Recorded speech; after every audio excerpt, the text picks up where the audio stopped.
생각도 들고 부럽기도 하고 놀라기도 하고 그랬습니다. 너무 좋고요. 오늘 말씀을 나눠보도록 하겠습니다. 우리 지난주에 나눴던 말씀 혼인잔치에서 예수님이 물을 포도주로 바꾸신 이야기 살펴봤습니다. 그리고 물을 포도주로 바꾼 걸 성경은 뭐라고 기록했냐면 첫 번째 표적이다 라고 기록했다고 말씀을 나눴습니다. 기억나시나요? 표적의 의미가 뭐였죠? 표적? 기적인데 의미를 담고 있는 기적, 표적이라고 했고, 그 의미가 뭐냐면 예수가 누구인가. 그러니까 기적이 일어났는데 기적이 예수님이 누구이신지를 보여준다면 그건 단순한 기적이 아니고 표적이라고 했습니다. 기억나세요? 요거 알고 가야 됩니다. 오늘도 표적이 이어지거든요. 요한복음이 표적의 책이라고도 했잖아요. 계속 가볼 텐데요. 이런 내용, 지난주는 이런 내용이었습니다.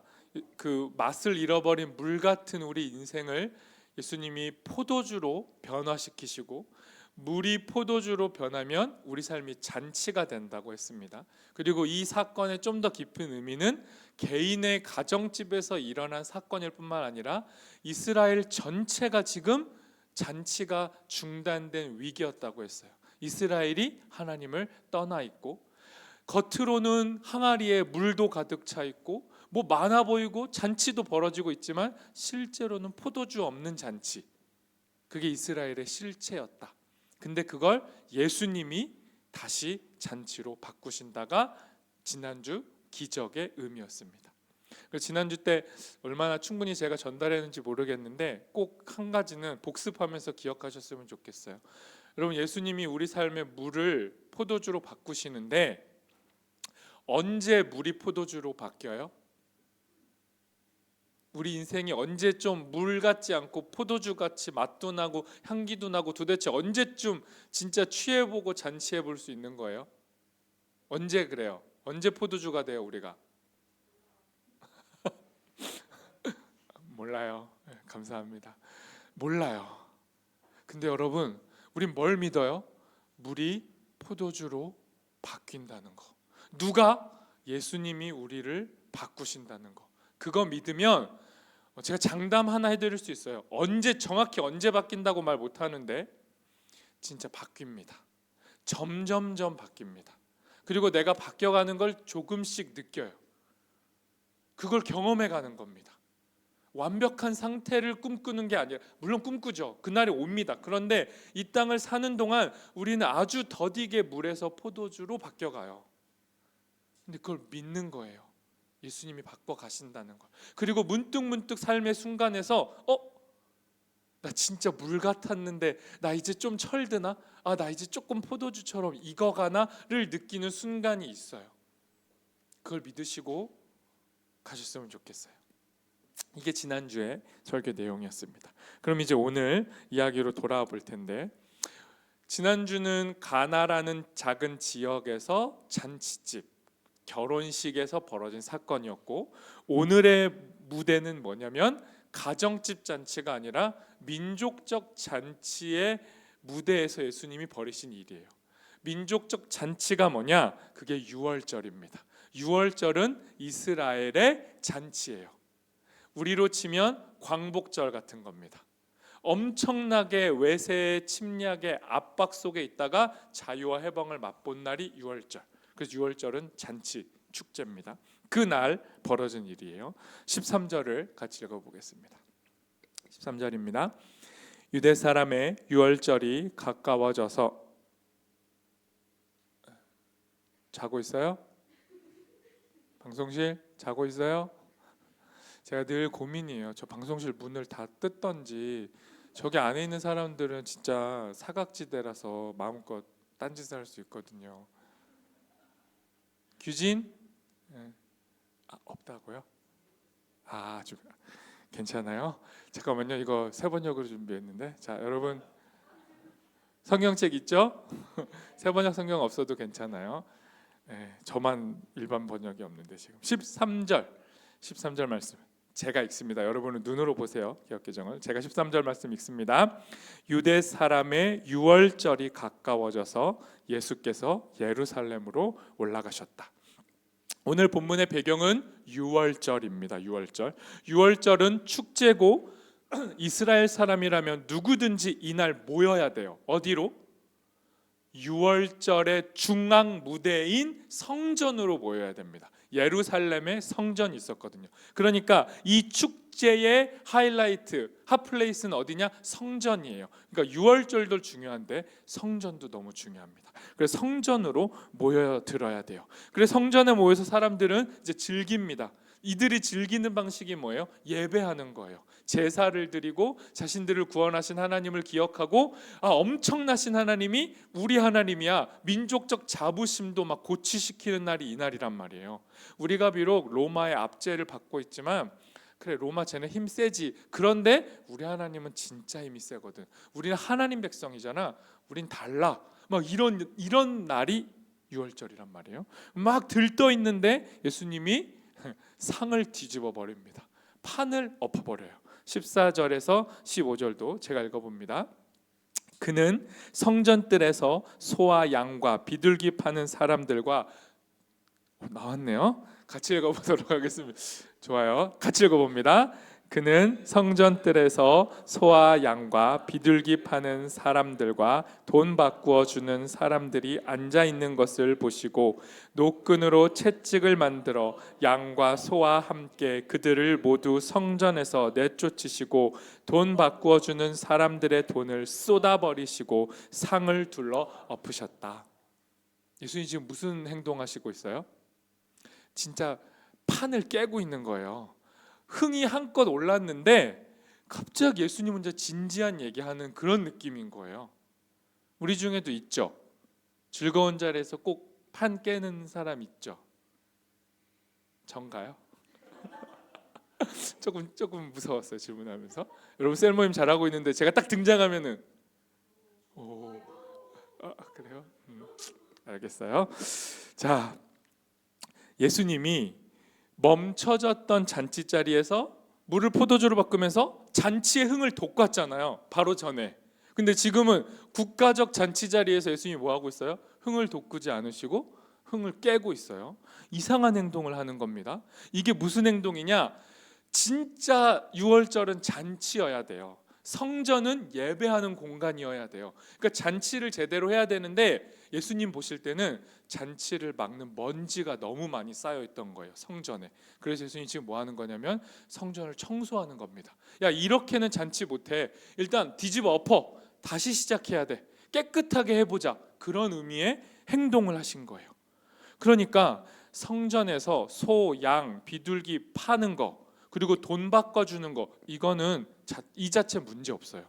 이게 무슨 행위냐면 원래 제사를 드리려면 제물이 필요해요. 동물이 필요해요. 그러니까 그 동물이 필요한데 유월절날 예루살렘으로 모이는 사람들이 엄청 멀리서 온단 말이에요. 그러니까 동물을 가지고 올 수가 없어요. 가져오다가 다 지치고 상처나고 그러면 그거 제물로 못 바친단 말이에요. 그러니까 이 당시에 제사를 위해서 진짜 예배를 위해서 판을 깔아준 거예요. 편의를 봐준 거죠. 좋은 동물을 준비해 놓고 당신들 돈 주고 예배자들 사서 예배하세요. 이 자체로 나쁜 건 아니었습니다. 그리고 돈 바꿔주는 사람들은 뭐예요? 환전상들인데 이 당시에는 유대인들이면 성전에 납세, 세금을 내는 게 의무예요. 왜냐하면 성전이 잘 운영이 돼야 자신들의 민족적 정체성이 유지되니까. 그러니까 성전을 살리기 위해서 돈을 내야 되는데 이 사람들이 가지고 오는 돈이 로마 화폐란 말이에요. 근데 또 로마 화폐로는 돈 내면 안 돼요. 유대인들의 민족적 자긍심이 그걸 허용을 못해요. 그래서 성전세 내기에 적합한 돈으로 환전을 해야 돼요. 그래서 환전상이 있는 거예요. 그러니까 동물이 있고 돈 바꾸는 사람이 있는 건 문제가 없어요. 그런데 예수님이 이거 다 뒤집어 엎었잖아요. 왜 엎은 거예요? 그들 자체가 문제가 아니라 제사와 예배를 위해서 준비된 것들인데 준비된 것들만 있어요. 돈도 있고 재물도 있고 예배자도 있어요. 다 있어요. 그런데 정작 이 성전에 누가 없어요? 하나님이 없어요. 하나님이 없이 자기들끼리 신났어요. 예수님이 볼 때 이거 심각한 문제인 거예요. 그리고 더 심각한 문제는 제사 잘 드리려고 야 빨리 좋은 동물 어딨어? 좋은 동물 골라야 돼. 야 이런 걸로는 예배 못해. 이런 거 준비해야지. 야 우리가 이 정도로 이런 모습으로 예배할 우리 좀 더 뭔가 좀 갖춰야 돼. 이런 종교적 열심이 하나님보다 앞서 있어요. 그러니까 예배 세팅하는 데는 엄청난 시간을 들이는데 정작 예배할 때는 하나님을 바라보지 않아요. 아, 나 동물 잘 준비했나? 이거 돈 제대로 바꿨나? 이것만 생각해요. 그리고 동물 파는 사람들은 아, 좀 비싸게 팔았나? 아, 예배가 나한테 실질적 이득을 갖다 주네? 돈을 계산하는 게 앞서기 시작해요. 환정상들은 처음엔 안 그랬는데 아, 이거 어차피 돈 바꿔주는 거 환율을 좀 높일까? 그럼 내가 얻는 이득이 생기는데? 어차피 재산 드려야 돼. 예배는 이루어져야지. 내가 거기서 조금 이득 보는 것뿐인데? 이런 계산들이 하나님보다 앞섰어요. 그러니까 예수님 볼 때 어떻게 해야 돼요? 이거 판을 갈아엎어야 되는 거예요. 그래서 뒤집어 엎은 겁니다. 마치 항아리에 물은 가득했는데 포도주는 아니었던 잔치집처럼 지금 유월절이라는 성전의 예배로 가득한 이곳에 정작 하나님은 없는 상태. 이게 이들의 상황이었어요. 그래서 예수님이 지금 뒤집어 엎으려고 하는 겁니다. 그리고 한 가지만 더 얘기할까요? 여러분, 지금 예배를 드리는 곳이 성전인데 성전의 본질이 뭐예요? 성전의 본질? 성전의 본질은 성막에서 출발해요. 성막이 뭐냐면 성전이라는 건물이 있기 전에 광야, 아무것도 없던 시절, 다시 말해서 유월절에 이스라엘 사람들이 애굽으로부터 탈출해가지고 아무것도 없는 상황에 하나님이 얘들아 내가 너희를 만나줄 거야. 내가 너희를 만날 곳 그 장소를 지정할 텐데 그곳이 성막이란다. 텐트를 쳐. 그리고 거기에 내가 임재할게. 그래서 성막이 성전의 원 모델이에요. 그리고 성막을 다른 말로 하면 회막이라고 해요. 만남의 장소. 그러니까 성전, 성막의 본질이 뭐예요? 하나님을 만나야 돼요. 하나님을 만나지 않는 예배 장소는 허물어져야 될 거짓된 장소가 되는 겁니다. 그러니까 하나님을 만날 장소가 성전인데 그 성전에서 지금 하나님을 만나는 일이 끊어져 있었던 거예요. 화려한 성전으로만 가득해 있었던 겁니다. 그때 예수님이 그들을 고발하신 거예요. 너희들의 실체를 봐라. 종교의 외형만 남은 종교라는 우상, 그리고 돈이라는 실제적인 우상, 그걸 고발하신 겁니다. 그리고 16절이 이렇게 이어지죠. 16절 같이 읽어봅니다. 비둘기 파는 사람들에게는 이것을 걷어치워라. 내 아버지의 집을 장사하는 집으로 만들지 말아라 하고 말씀하셨다. 예수님이 지금 성전을 보고 뭐라고 말하는 거예요? 야, 이거 성전 아니야. 이거 장사하는 집이 돼버렸어. 예배해야 되는데 예배해야 될 대상 하나님도 없고 예배의 형식만 남아있잖아. 그리고 거기에 돈만 남아있잖아. 뒤집어 엎으신 겁니다. 이렇게 뒤집어 엎었더니 어떤 반응이 일어났냐? 첫 번째, 제자들은 걱정입니다. 우리 예수님 좀 수위가 높다. 이거 잘못하면 진짜 큰일 날 수도 있겠다. 제자들은 걱정했고 성전 관계자들은 속이 뒤집혔습니다. 이 인간 이거 왜 이러는 거야? 제자들의 반응을 먼저 볼까요? 17절 제자들의 반응 같이 읽어봅니다. 제자들은 주님의 집을 생각하는 열정이 나를 삼킬 것이다 하고 기록한 성경 말씀을 기억하였다. 제자들이 지금 막 뒤집어 엎는 예수님 보면서 시편 말씀이 떠오른 거예요.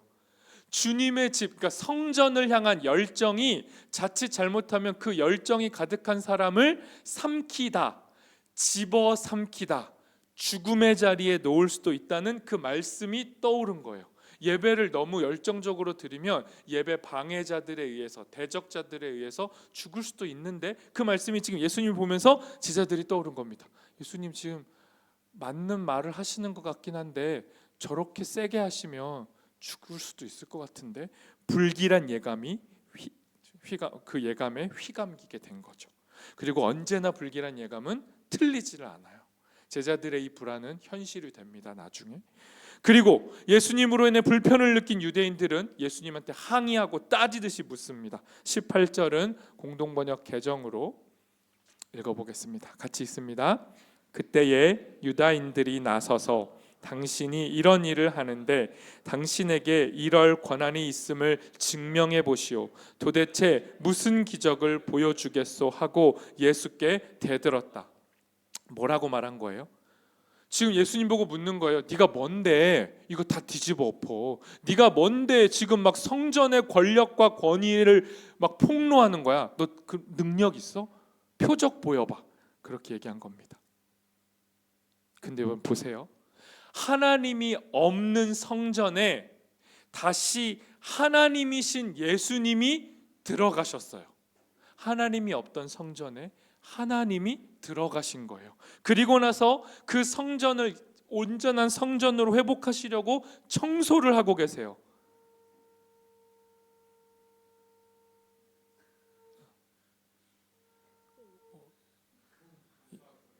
청소인가? 네. 그 좋네요. 시의적절했습니다. 청소를 하고 계시는데 여러분 보세요. 뭐가 진짜 기적이라고요? 뭐가 표적이라고요? 표적이 뭐예요? 예수님이 누구이신지를 드러내주는 사건이 표적이에요. 지금 유대인들이 뭘 요구해요? 표적 보여봐, 표적 보여봐 그랬죠. 근데 이미 예수님은 표적을 보였어요. 뭐가 표적입니까? 건물만 있는 성전에 하나님이신 예수님이 들어가신 거. 그래서 진짜 성전에 하나님이 임재하신 거. 이게 기적이고 표적이죠. 근데 지금 유대인들이나 이 성전 관계자들이나 제자들이 이 표적의 의미를 알아요, 몰라요?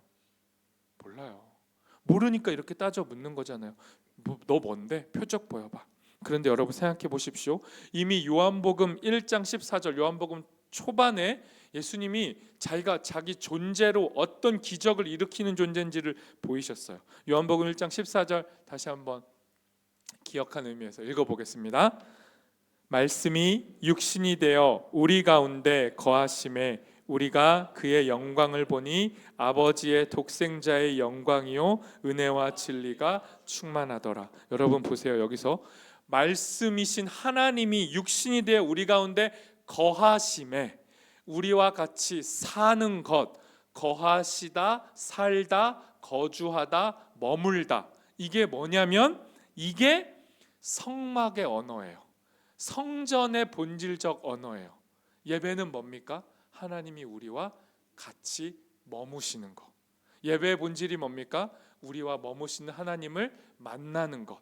그게 성막이고 성전이고 예배의 본질이에요. 예수님은 이걸 위해 오신 분이에요. 예수님 때문에 예배가 회복되는 거예요. 그러니까 예수님 자체가 기적이란 말이에요. 하나님 없는 자리에 하나님이 돌아오신 거예요. 그게 기적이에요. 그래서 예수님이 지금 기적을 보여주고 있는데 아무도 예수님을 기적으로 바라보지 못해요. 그런 그들에게 너 말고 다른 표적 보여주세요 하는 그들에게 예수님이 뭐라고 합니까? 그래? 또 표적을 원해? 표적 보여줄게 하면서 오늘 본문에서 가장 중요한 19절을 말씀하십니다. 19절 같이 읽어봅니다. 예수께서 그들에게 말씀하셨다. 이 성전을 허물어라. 그러면 내가 사흘 만에 다시 세우겠다. 표적 보여봐. 그랬던 예수님이 뭐래요? 성전을 헐어봐. 그럼 내가 3일 만에 다시 세울게. 이 말을 전혀 사람들이 이해하지 못합니다. 여러분은 이해해요? 당신이 뭔데? 누군데 우리의 막 허물을 들춰내는 건데 표적 보여봐요. 그랬더니 예수님이 성전을 헐어라. 내가 3일 만에 다시 세우겠다 하신 이 말씀 이해돼요? 이해돼요? 감사해요. 이 말씀이 이 예수님의 외침이 오늘 우리한테 부딪혀지면 진짜 게임이 끝납니다. 이 말씀 무슨 말씀이냐? 지금 이들이 바라보고 있는 성전엔 하나님이 없어요. 하나님이 없는 성전에 종교와 돈이라는 우상이 가득 채워져 있어요. 그런 상황에 지금 예수님이 뭐라고 말씀하십니까? 작고 초라한 이 거대한 성전에 비하면 아무것도 아닌 것처럼 보이는 예수님이 뭐라고 말씀하세요? 자신이 성전이라고 말씀하는 거예요. 이 말이 왜 이해하기가 어렵냐면 지금 이 유대인들과 제자들이 막 축제하고 예배하고 들떠 있는 이 성전이 얼마나 화려했냐면 실제 크기로 보면 성전이 이 외벽이 있어요. 외벽. 지금의 이스라엘에는 한쪽 벽만 남아 있어요. 혹시 이스라엘 가보셨나요? 지금 성전의 전체 성전의 외곽의 벽 한쪽만 남아 있는데 그걸 뭐라고 부르죠? 통곡의 벽이라고 불러요. 그래서 지금도 유대인들과 사람들이 거기에 벽 앞에서 막 울죠. 눈물을 흘리는 통곡의 벽. 하나님 이 성전 회복해 주십시오. 빨리 우리한테 돌아오십시오 하고 우는 그 벽. 그 돌로 된 벽을 포함한 그 전체 크기가 얼마 정도 되냐면 14만 제곱미터예요. 14만 제곱미터 크기가 어느 정도인 줄 아세요? 네, 축구장 20개 합친 크기래. 엄청난 크기가 그 당시 성전의 터예요. 그리고 그 안에 이제 진짜 예배를 드리는 본 건물이 있는데 그 본 건물의 크기는 가로 세로 높이가 50 곱하기 50 곱하기 50이에요. 어느 정도 크기인지 감이 와요. 웬만한 건물보다 훨씬 큽니다. 우리 교회 전체 크기보다 클까요, 안 클까요? 커요. 그게 그때의 성전이에요. 그 당시에. 그런데 그 성전이 외벽은 뭐로 돼 있습니까? 금으로 칠해져 있어요. 안에도 다 금이에요. 금덩어리라고요. 엄청난 부동산에 금까지 덧칠해져 있어요. 그리고 거기 햇살이 비추면 눈부셔서 성전 쳐다보지도 못해요. 그런 위용이 있는 성전 앞에서 사람들은 들떠 있어요. 금을 찬양하고 돈을 찬양하고 이 성전이 주는 권력에 심취해 있다고요. 그러면서 이게 하나님이라고 막 부르짖고 있는데 예수님이 뭐라고 해요? 성전을 헐어라. 내가 3일 만에 다시 세울게. 그랬더니 사람들이 뭐라고 이해한 겁니까? 이 화려한 성전을 허무르라고? 그리고 이거를 네가 3일 만에 다시 세운다고? 그렇게 이해한 거죠. 근데 예수님은 뭘 말씀하신 거예요? 자기를 말한 거예요. 21절 22절 요한복음이 이걸 잘 풀이해 줍니다. 이게 예수님이 한 말이 무슨 의미인지 같이 읽어봅니다. 그러나 예수께서 성전이라고 하신 것은 자기 몸을 두고 하신 말씀이었다. 제자들은 예수께서 죽은 사람들 가운데서 살아나신 뒤에야 그가 말씀하신 것을 기억하고 성경 말씀과 예수께서 하신 말씀을 믿게 되었다. 한참 지난 다음에 깨달은 거예요. 예수님이 지금 뭘 말하고 있는 거예요? 성전을 허물어라 할 때 그 성전은 뭡니까? 사람들의 욕망으로 투영된 가짜 성전. 성전 지어놓고 하나님은 바라보지 않고 돈과 권력만 바라보고 있는 사람들의 눈, 그들의 욕망. 예수님이 제자들한테 질문하셨던 거, 너네 나 왜 쫓아와? 뭐 찾고 있어? 그 본질적 욕망이 성전에 투영돼 있었단 말이에요. 그러니까 그 성전에 투영된 욕망이 결국은 예수님을 십자가에 매달아 죽일 걸 예수님은 아셨죠. 그래서 예수님이 뭐라고 하는 거예요? 너희의 수많은 거짓된 성전과 욕망을 내 몸에 담아내라. 그러면 내가 그 성전을 허물게. 내가 죽을게. 그리고 뭐라고 해요? 그리고 3일 뒤에 내가 다시 생명으로 부활할 건데 그때 부활하는 성전은 다시는 허물지 못할 건물로 치환되지 않는 진짜 예배 처소가 될 거야. 부활한 내 몸으로 인해 너희는 예배할 수 있어. 바꿔 말하면 부활한 예수로 인해 너희는 하나님을 만날 수 있어.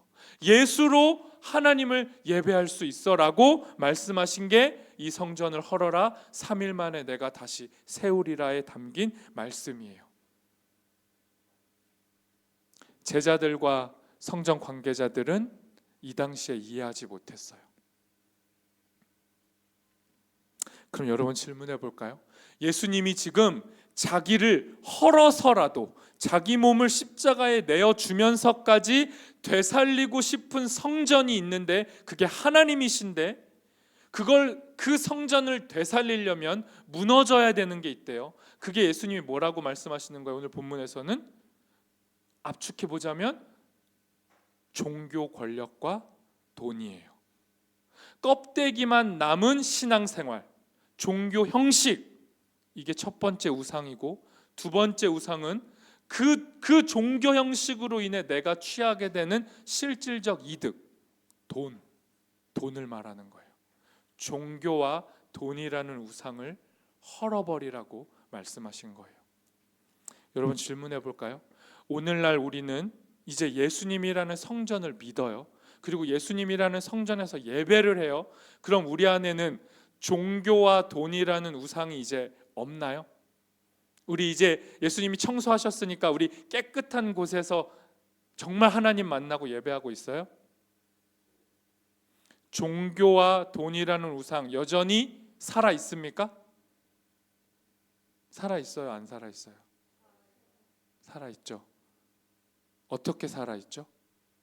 여러분 삶에서 종교와 돈이라는 우상의 실체를 잘 마주하고 있어요? 그래서 이거 안 돼. 이거는 우상이야. 이거 빨리 헐어버려야지. 난 진짜 예배자가 돼야 돼. 이거 돈은 나에게 안락을 주는 우상이 됐네. 이거 하나님이네. 이것도 치워야지. 그렇게 경계하면서 잘 살고 있어요? 경계하면서 같이 살자는 취지로 제가 종교의 우상과 돈의 우상의 실체를 오늘 살짝 드러내 볼게요. 첫 번째, 여전히 하나님이라는 이름은 있고 성경 구절은 있는데 그 안에 하나님을 담지 않는 종교 외피 껍데기 우상, 가짜 하나님은 존재합니다. 그게 뭔지 볼까요? 그림 한번 보여주실래요?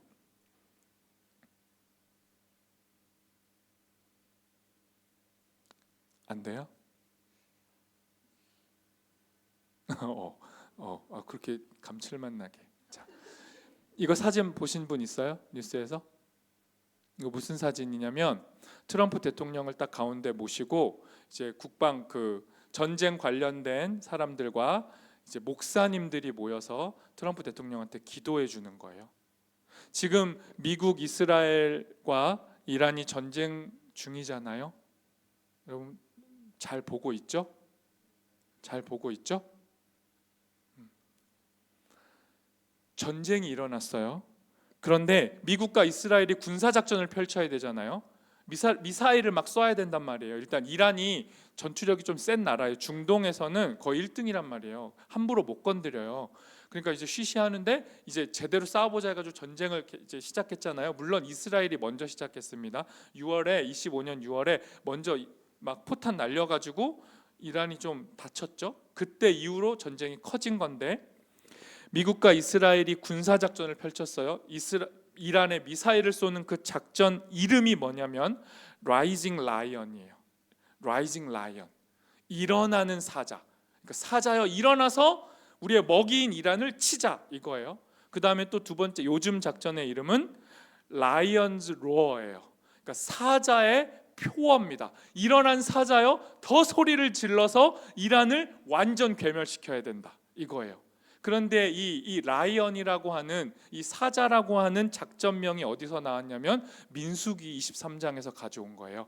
그러니까 하나님을 믿는, 성경을 믿는 사람들이 성경 구절에 근거해서 우리는 사자가 되어서 이란을 부셔버려야 된다가 작전명이에요. 그러니까 종교의 이름, 하나님의 이름이 저 전쟁에 담겨져 있어요. 그리고 하나님의 이름으로 지금 미사일을 쐈죠. 그리고 그 미사일에 전쟁 관계자들도 죽었지만 또 누구도 죽었죠? 미사일 때문에 165명의 초등학교 여학생들이 죽었어요. 우리 세월호 사건 났을 때 정치 색깔 아무런 상관없이 그냥 다 놀랬잖아요. 이태원에서 수많은 청년들 죽었을 때 놀랬어요? 안 놀랬어요? 엄청 충격이었습니다. 생명이 죽은 거. 근데 지금 이란 땅에 아무 전쟁하고 상관없는 165명의 초등학생이 죽었어요. 이거 이 일 일어나야 되는 일이에요? 안 일어나야 되는 일이에요? 근데 그 미사일의 이름이 뭐라고요? 라이언이에요. 하나님의 사자. 하나님의 이름을 달고 미사일이 날아갔어요. 그러면 미사일 맞은 이란은 그냥 순고한 선이어서 착한데 억울하게 미사일 맞은 겁니까? 아니죠. 여러분 관심 있게 뉴스를 좀 보세요. 이란은 절대 선입니까? 아니에요. 이란을 누가 다스렸죠? 지금은 죽었지만 이슬람이라고 하는 정치 체계가, 기독교, 유대교 구분하지 마세요. 그냥 종교라는 이름의 권력이 이란을 지배했어요. 그리고 그 종교, 하나님의 이름으로 사람들을 억압했어요. 여자들은 얼굴도 못 내밀고 다니게 했고, 심지어 시위하는 사람들, 자국민 수만 명을 총칼로 죽였어요. 누가? 이슬람이. 종교의 이름이. 껍데기만 남은 성전이 사람들을 죽였다고요. 그래서 그 참혹한 부정의에 참지 못하고 트럼프와 미국과 이스라엘이 힘을 합쳐 일어나서 하나님의 이름으로 불의를 심판하겠다 하고 시작한 전쟁이 저 전쟁이에요. 그런데 정말 미국과 이스라엘이 이란에서 일어난 그 민주주의의 억압과 그 생명의 억압이 불쌍해서 극률한 마음으로 미사일을 쏜 겁니까? 그거 아닌 거 우리 다 알아요. 근데 겉으로는 종교의 이름으로 좋은 거 다 가지고 와서 이 어마어마한 권력의 자리에서 예수 그리스도 이름으로 기도하잖아요. 무슨 기도했을 것 같아요? 나쁜 기도 했겠습니까? 저 목사님들 진심으로 기도했겠죠. 근데 현실이 뭐냐고요? 성전엔 하나님이 없어요. 저 전쟁에 하나님이 없다고요. 저 전쟁에 정말 정의를 위한 몸부림이 있습니까? 아니에요. 누구만 죽어나가는 거예요? 165명의 아무런 전쟁을 원하지 않았던, 이슬람 때문에 억압받았던 이란의 백성들은 갑자기 이제 너희를 구원해 줄게 하면서 쏘아올린 미국과 이스라엘의 미사일에 죽어나가는 거예요. 진짜 고통받는 자들을 위한 움직임은 없고 종교라는 이름만 있어서 저들한테 다가가고 있다고요. 저게 빈 성전이에요. 저게 금칠된 성전, 가짜 성전이라고요. 예수는 뭐라고 했어요? 성전 허물어 버려라.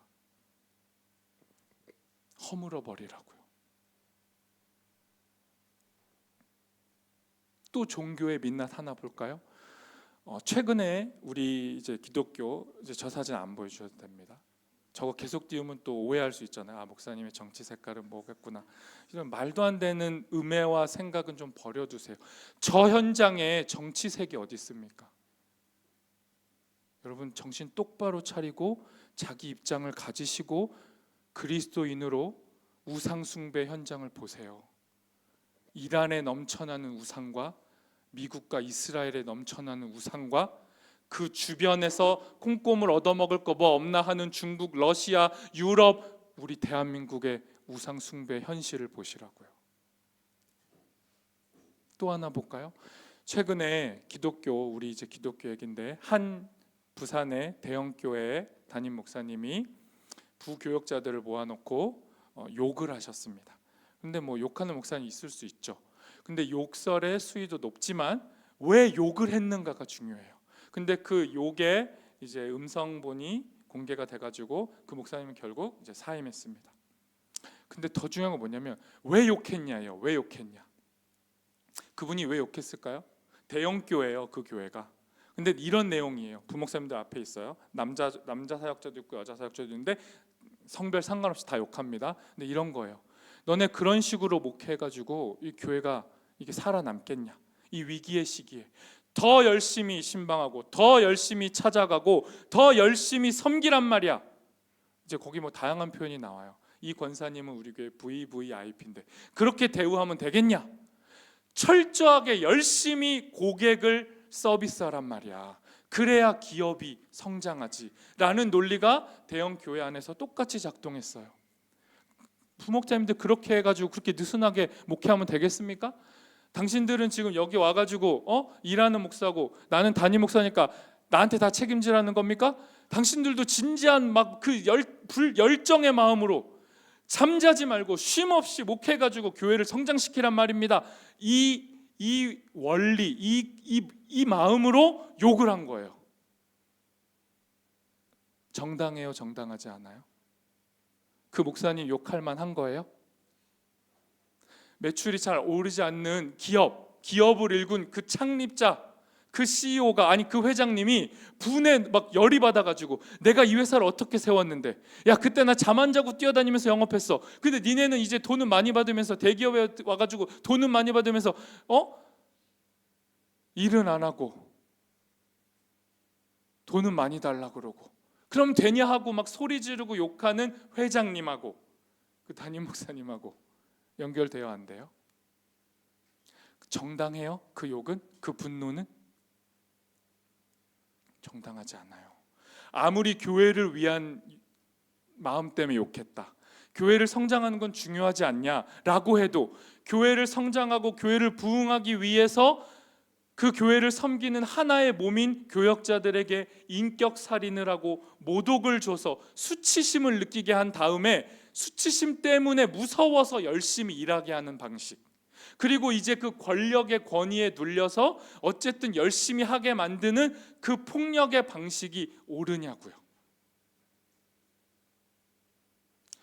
그러한 일들이 성전이라는 이름 아래 벌어지고 있어요. 현재도. 이게 종교의 껍데기의 실체입니다. 그럼 여러분, 거기서 끝나지 않아요. 미국이 이스라엘이 미사일 쏘고 전쟁을 일으켰어요. 정의를 위한 전쟁이라고 외치면서. 그러면 나중에 이란이 정권이 바뀌고 민주화도 어느 정도 이루어지는 좋은 결말이 일어날 수도 있겠죠. 그런데 그것만을 위해서 전쟁을 일으킵니까? 아니요. 그 뒤에 전쟁으로 인한 어마어마한 돈이 있잖아요. 그 돈의 우상이 그들이 말하는 종교의 이름 아래 깔려 있고, 우리 교회 부흥을 위해서 화내는 거야 라는 그 목사님의 욕설을 통해 점점점 커져야만 하는 교회에 돈이 연결돼 있어요. 종교와 돈이라는 우상은 이렇게 결탁하는 겁니다. 종교 안에서만 이래요? 아니요. 개인으로 가져와도 동일합니다. 여러분 안에는 종교와 돈이 어떻게 우상으로 작동해요? 여러분 예배하잖아요. 정말 하나님을 만나는 예배입니까? 아니, 정말 하나님 만나고 싶은 그 마음이 여러분 안에 예배의 동기예요? 점검해 봐야죠. 여러분 예배의 동기가 뭐냐고요. 정말 하나님을 만나고 싶은 욕망과 열망이 예배의 자리에 들어가 있어요? 그걸 점검해야죠. 그리고 돈은요. 돈, 목사님 돈 우상 아니에요. 돈은 그냥 필요한 거죠. 저 뭐 그렇게 많이 바라지 않아요. 필요한 만큼 원해요. 정말 그래요? 잘 보세요. 여러분 요즘 전쟁 때문에 잠깐 폭락했지만 이 대한민국이 막 이제 6,000피까지 올라, 이 말도 안 되는 대박을 막 일으킬 것 같잖아요. 그러면서 이제 모든 뉴스와 매체에서 이제 뭐라고 합니까? 은행에 저축하세요가 아니고 뭐라고 해요? ETF 사세요 하잖아요. ETF 사는 건 당연한 저축이죠. 이제 이건 투자도 아니야. 그냥 이제 저축 행위가 됐어요. 그럼 우리는 뭐 어떤 걸 느껴요? 그래 이제 정당하게 ETF 잘 차곡차곡 모아서 저축해야지가 아니고 뭘 꿈꾸게 됩니까? 근데 잘 저축하다가 그게 대박이 나가지고 나한테 경제적 자유를 주면 좋겠다. 여기까지. 나쁜 생각이에요? 안 나쁜 생각이에요? 나쁜 생각이에요? 안 나쁜 생각이에요? 이게 뭐가 나빠요? 근데 더 생각해봐요. 그렇게 해서 일찍 퇴사하고 돈으로 인해서 내가 더 이상 자존심 상하지 않고 쪼들리지 않고 떳떳하게 내 꿈을 실현하면서 내가 살고 싶은 대로 살고 자유로워지는 걸 꿈꾸는 것, 그걸 누가 응답해 줄 거라고 믿고 있는 거예요. 우리는 돈이, ETF가, 미국 주식이 그걸 나에게 가져다 줄 거라고 믿고 있잖아요. 그럼 뭐가 우상입니까? 돈 자체가 우상이 아니라 돈에 대한 여러분의 믿음이요. 돈이 나에게 가져다 줄 평화라는 그 평화가 하나님만이 주실 수 있는 건데, 여러분의 욕망과 여러분의 기도와 믿음 속에 하나님이 없어요. 돈이, ETF가 날 그런 자리로 인도해 줄 거야. 안정적인 직장이 날 그런 자리로 인도해 줄 거라는 믿음이요. 예수님은 그걸 허물어 버리래요. 구분이 돼요? 여러분, 예수님이 뭐라고 했어요? 종교와 돈이라는 우상 허물어라 얘기했죠. 그런데 그 허무는 방법이 뭐예요? 어떻게 허물어요? 이 강력한 종교와 강력한 돈의 이 집착을 어떻게 허무냐고요? 어떻게 하면 허물어져요? 이슬람이라고 하는 막강한 종교 권력이 있었죠. 그게 이란이었단 말이에요. 이란의 이슬람, 막강한 정치 권력, 종교 권력 함부로 손 못 대요. 그리고 그 이란이 이제 돈을 모으고 힘을 모아서 뭘 만들려고 그랬어요? 핵무기를 만들려고 그랬잖아요. 그러니까 이란이 핵을 가지면 이제 이스라엘도 쫄고 주변 국가들이 어떻게 할지 몰라. 그러니까 핵은 막아야겠다가 관건이었죠. 그리고 실제 핵을 갖는 건 당연히 좋지 않아요. 그런데 문제는 핵무기, 전쟁을 일으킬 살상무기를 이란이 갖겠대. 이거 막아야 돼. 이 우상을 허물어야 돼 하면서 그 우상을 허물기 위해서 선택한 미국과 이스라엘의 방식이 뭐예요? 핵을 가진 자들이 핵을 갖겠다고 하는 애들을 두드러 팹니다. 두드러 패다가 잘못해서 아무런 잘못 없는 연약한 자들까지 죽지만 어쩔 수 없대요. 악을 이기기 위해 악을 선택했대요. 그리고 모여서 기도를 해요. 중보를 해요. 여러분, 성경은 뭐라고 했어요? 악을 악으로 갚지 말고 악을 선으로 갚아라. 악을 선으로 이겨라. 오래 걸릴걸? 힘들 거야. 근데 예수가 말한 방법은 뭐예요? 우상을 허무는 방법, 성전을 허무는 방법은 폭력이 아니에요. 미사일 쏟아 부으면 쉽죠. 그런 방법이 아니라 예수가 선택한 방법은 뭐예요? 너희 모두 안에 있는 그 실제적인 욕망을 내가 십자가로 인해 내 몸으로 허물어 버릴 거야. 나를 내어줌으로 너희를 살릴 거야.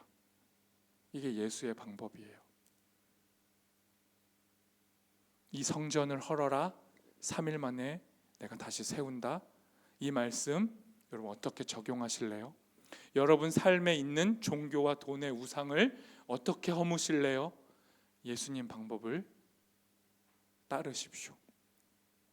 자기를 희생하신 방법 기억하세요. 마지막으로 오늘 본문 23, 24, 25절 마지막으로 읽어보겠습니다. 같이 읽습니다. 예수께서 유월절에 예루살렘에 계시는 동안에 많은 사람이 그가 행하시는 표징을 보고 그 이름을 믿었다. 그러나 예수께서는 모든 사람을 알고 계심으로 그들에게 몸을 맡기지 않으셨다. 그는 사람에 대해서는 어느 누구의 증언도 필요하지 않으셨기 때문이다. 그는 사람의 마음속에 있는 것까지도 알고 계셨던 것이다. 여러분, 이 본문 잘 보십시오. 예수님이 지금 성전에 있는 우상들 허물어 버리라 그러고 내가 성전 세워줄 거야, 다시 세울 거야 라고 외쳤죠. 그리고 나서 사람들은 뭐예요? 예수님을 열광했어요. 와, 우리 예수님 멋지다. 우리 예수 이 외에도 수많은 또 기적을 보이셨으니까 우리 예수님 멋지다 하면서 예수님을 믿었어요. 계속 종교 행위를 이어갔어요. 그런데 보십시오. 24절 예수님은 뭐라고 해요? 예수님은 자기를 믿는 그 사람들의 믿음을 믿지 않으셨어요. 여전히 성전의 우상을 쟁겨놓고 이거 하나님을 위한 겁니다 하고 있는 그 심취한 사람들을 예수님은 다 아셨어요. 25절 보세요. 그들의 진짜 마음은 예수님이 알아요. 여러분이 아무리 겉으로 현란한 예배를 드리고 진짜입니다라고 외쳐도 예수님은 알아요. 그리고 여러분의 그 믿음을 예수님은 따르지 않아요. 예수님은 자기 갈 길 가요. 나는 내 몸을 내어줌으로 성전을 만들어낼 거야. 그럼 우리 할 일 뭡니까? 더 이상 가짜 믿음을 조장하면 안 돼요. 내 안에 있는 우상이 뭔지를 점검해야 돼요. 그리고 내 안에 우상이 드러나면 폭력적인 방식으로 그걸 막 없애려고 애쓰는 게 아니고 내 안에 드러난 우상을 예수님께 가져가면 돼요. 그리고 예수님께 맡겨요. 예수님 허물어 주세요. 그리고 나를 새로운 성전으로 세워주세요. 기도해야 돼요. 그렇게 예수님을 따라가면 예수님은 우리를 통해 성전을 세울 겁니다. 우리 한 사람 한 사람이 진짜 우상이 제거된 성전으로 일어나면 미국과 이스라엘 거대한 나라들이 싸우는 그 현실 속에서도 우린 무기력한 게 아니라 저들의 저 잔치, 죽음과 돈의 잔치가 가짜 잔치라는 거, 물로 가득한 잔치라는 거 우린 알아요. 그래서 거기에 합류하지 않고 우리는 느리지만 포도주로 빚어져 갈 겁니다. 그렇게 우리는 예수를 따라가면 마침내 예수님이 모든 전쟁을 종식시키시고 평화를 완성하실 거예요. 그게 하나님 나라예요. 그게 종말이에요. 우리의 종말은 그렇게 예비되어 있어요. 우린 그때까지 예수님 방법으로 우리 안에 성전을 허물면서 살아가야 돼요. 그렇게 하나님 나라를 꿈꾸고 우리 함께 걸어가는 우리 모두 되었으면 좋겠습니다. 우리 이 시간 말씀을 기억하며 우리 결단 찬양했으면 좋겠습니다.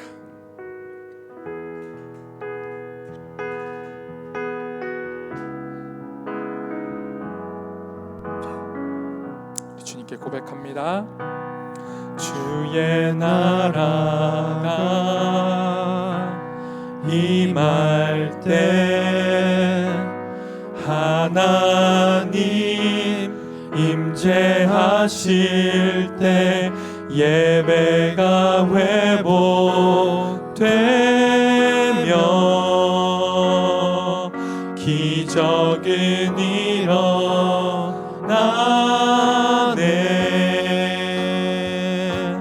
전능하신 주 영원하신 능력의 통치자 자유가 선포되어 주 백성 돌아오네. 하나님 나라 임하소서. 영광과 존귀 능력과 위엄 놀라운 사랑의 기적의 하나님 지금 이곳에 오 하나님 나라 임하소서. 하나님 나라 임하소서. 영광과 존귀 능력과 위엄 놀라운 사랑의 기적의 하나님 지금 이곳에 오소. 주 높고 위대하심을 주 높고 위대하심을 크게 외쳐 선포하네. 마왕의 왕 주 하나님 지금 오소. 하나님 나라 임하소서. 영광과 존귀 능력과 위엄 놀라운 사랑의 기적의 하나님 지금 이곳에 오소서. 우리 찬양의 가사를 집중해 봅시다. 지금 우리가 꿈꾸는 기적이 무엇입니까? 하나님이 일으키실 기적이 무엇입니까? 그 기적이 하나님의 나라입니다.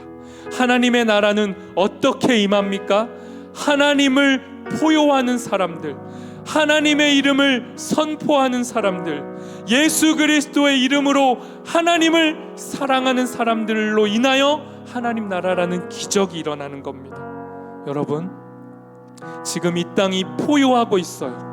하나님의 이름만 갖다 붙이고 미사일을 쏘아대면서 포효합니다.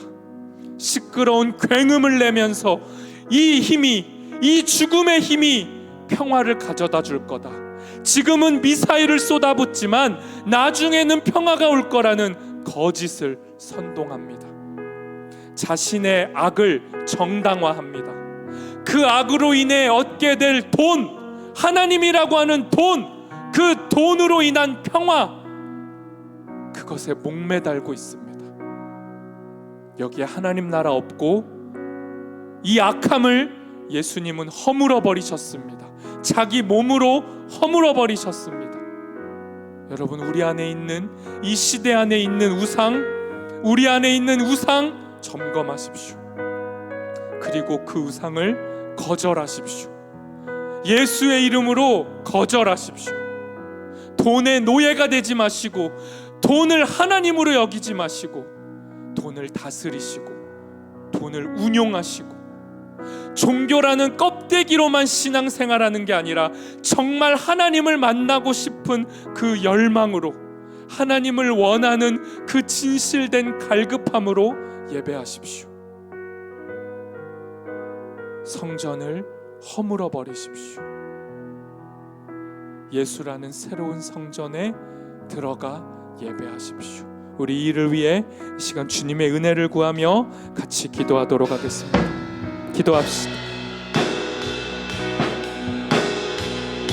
하나님, 내 안에 종교의 우상이 있습니다. 하나님으로 인해 잘하고 싶은 마음이 있습니다. 하나님 이름으로 성공하고 싶은 마음이 있습니다. 교회가 잘 되면 내가 잘 되는 것처럼 종교의 권력, 하나님의 이름, 돈을 추구하는 욕망, 이 시대의 우상 허물어 주십시오.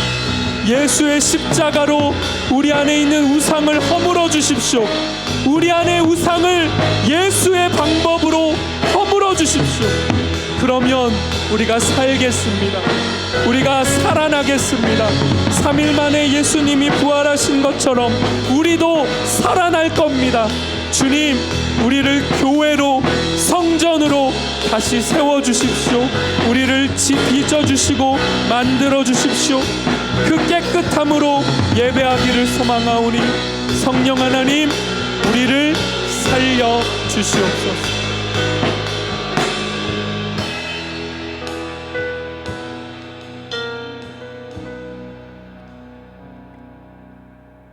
하나님, 우리 안에 숨겨져 있는 종교의 우상과 돈의 우상을 주님 앞에 내려놓습니다. 주님, 여전히 성전에서 하나님 이름을 부르며 축제를 벌이고 있지만 그것은 껍데기요, 결국에는 돈을 노리고 있는 우리의 탐욕임을 이 시간 고백합니다. 주님, 우리의 우상을 허물어 주십시오. 세상의 방법이 아니라 폭력과 억압과 밟아 누르는 방식으로 허물지 마시고, 자신의 몸을 십자가에 내어주셨던 예수의 희생, 그 헌신, 그 섬김, 그 사랑, 그 평화의 방법으로 우리의 우상을 허물어 주십시오. 계속되는 전쟁도 반드시 그치게 해주십시오. 그들의 욕망이 성공하는 것이 아니라, 그들의 악함이 승리하는 것이 아니라 예수 그리스도의 평화가 승리할 수 있도록 그 전쟁의 땅 가운데 주님 찾아가 주시고 위로하여 주시고 회복하여 주시고, 돈과 무기를 들고 있는 악한 권력의 세력들을 허물어 주시고 그 땅 가운데 평화를 허락하여 주시옵소서. 더 이상 종교의 이름으로 거짓된 우상이 세워지지 않게 하시고, 겉만 화려한 성전이 세워지지 않게 하시고, 예수 그리스도의 몸, 부활하신 주님의 몸, 교회가 세워져 나갈 수 있도록 우리의 기도를 사용하여 주시옵소서. 예수님의 이름으로 기도합니다. 아멘. 지금은 우리 주 예수님의 은혜와 하나님 아버지의 사랑과 성령님의 보호하심이 우리 안에 감춰진 우상을, 부끄러운 그 우상을 주님이 들춰내실 때 그 우상을 주님 허물어 주십시오라고 간구하는 참된 예배자들로, 진짜 살아있는 성전으로 살기를 소망하는 여기 모인 하나님의 백성들 위해, 그리고 전쟁으로 인해 신음하는 그 땅들 가운데 지금부터 영원까지 함께 하시기를 간절히 축원하옵나이다. 아멘.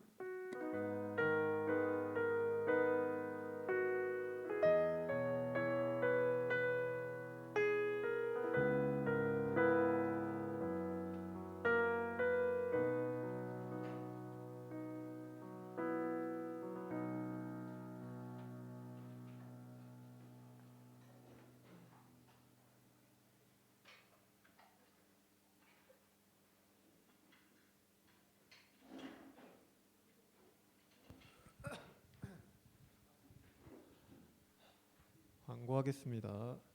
네, 왕십리 중앙교 청년부 예배 오신 여러분들을 환영합니다. 청년부 예배는 주일 오후 2시에 시작됩니다. 네, 오늘은 사순절 셋째 주일입니다. 저희의 죄를 대신해서 돌아가신 예수님을 생각하는 한 주가 되시기를 바랍니다. 네, 예배 후 셀 모임이 있습니다. 셀 모임 참여하시고 가주세요. 신방 원하시는 분들은 셀 모임 중에서 셀 리더 분들에게 말씀해 주세요. 네, 셀 모임 하러 가시면 됩니다.